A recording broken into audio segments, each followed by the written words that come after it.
Hey guys, it's Claire Akin from the Houseplant Resource Center, and today I want to talk to you about Monsteras. Now, these are some of the most popular plants. I say they're going to be the most popular plant of 2021. They're going to outpace the fiddle leaf fig. I really think they're beautiful. They're amazing. I have so many different ones in my own home. But today I want to give you my quick tips and tricks for growing Monsteras. So let's start with a little bit about the history of this plant. So they are from South Central America, and that's the name is the Spanish name, obviously. Monstera deliciosa means monster fruit, and it comes from their fruit that they grow in the wild. And so they grow these giant, large fruits, and so that's where they got their name. And so they're actually a flowering plant in the wild, which is cool. And sometimes they're called a Swiss cheese plant because of the holes in the leaves, and so that's one of the names. They're also called sometimes a lion's paw because of the shape of the leaves. And so depending on where you are in the world, you may call this plant a different thing, but a Monstera deliciosa is the main Monstera that we see every day for sale in plant shops. And so it is a climbing plant. They love to climb in the wild. They grow in rainforests and they go right up there, plants that are nearby.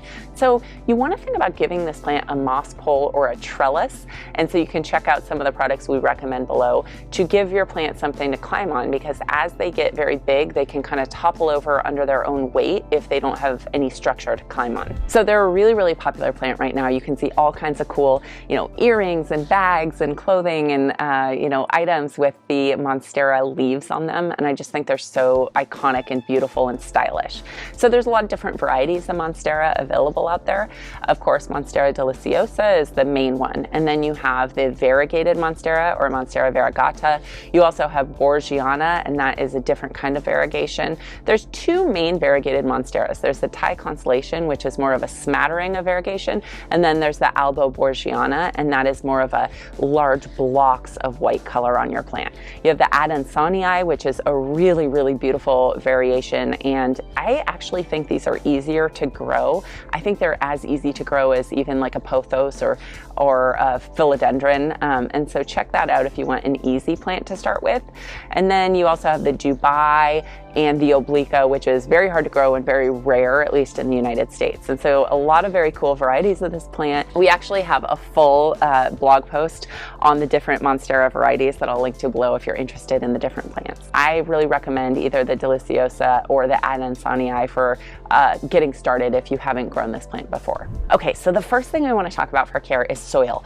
These plants like a really well-draining soil. We have a Monstera soil that is a really premium soil. It is very light, it's airy, it gives these plants, they have big roots that like to burrow into the soil, and so they don't like it to be too compacted.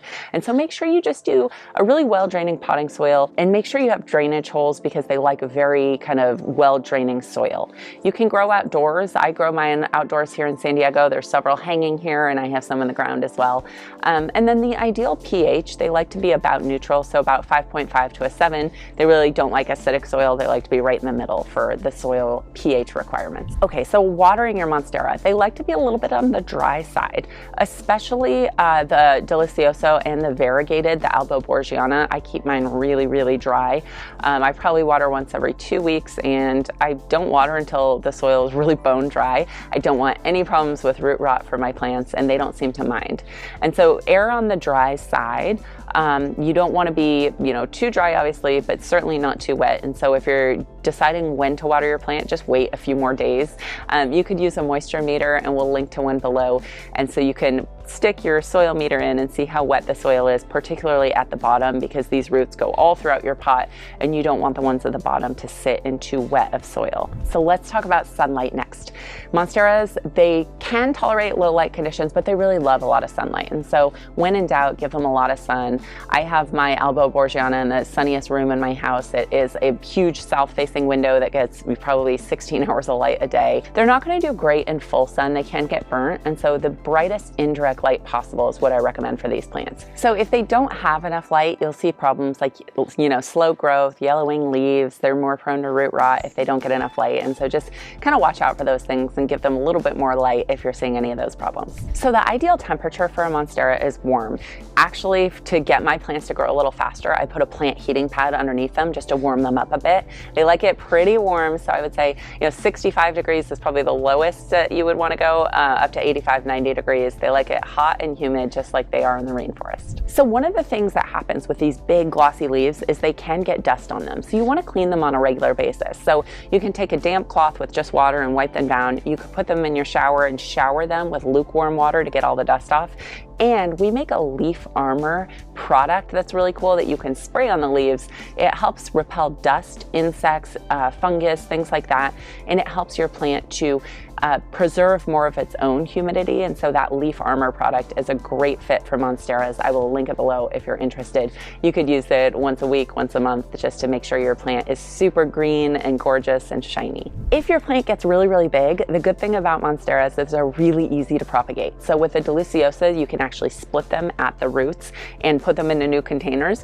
Or with the adansonii, they're so easy to just cut and water propagate. I will link to a video where I propagate a Monstera in 5 minutes, and actually my 3-year-old helps me to propagate our adansonii. We cut it, we put it in water, the roots grow, and we plant it in a new pot, and we put it in her room, and she thinks it's the coolest thing in the world, and I do too. So Monstera are just so easy to get started with. They're beautiful, they're stylish, they're trendy, so I really recommend buying one, trying it out, and let me know if you have any questions. Like this video if it was helpful. Put your questions in the comments if you're having trouble with your plant, and you can check out our Facebook group where you can post pictures of your plant and get expert advice on that. So subscribe to our channel if this was helpful. Thanks for watching. Bye.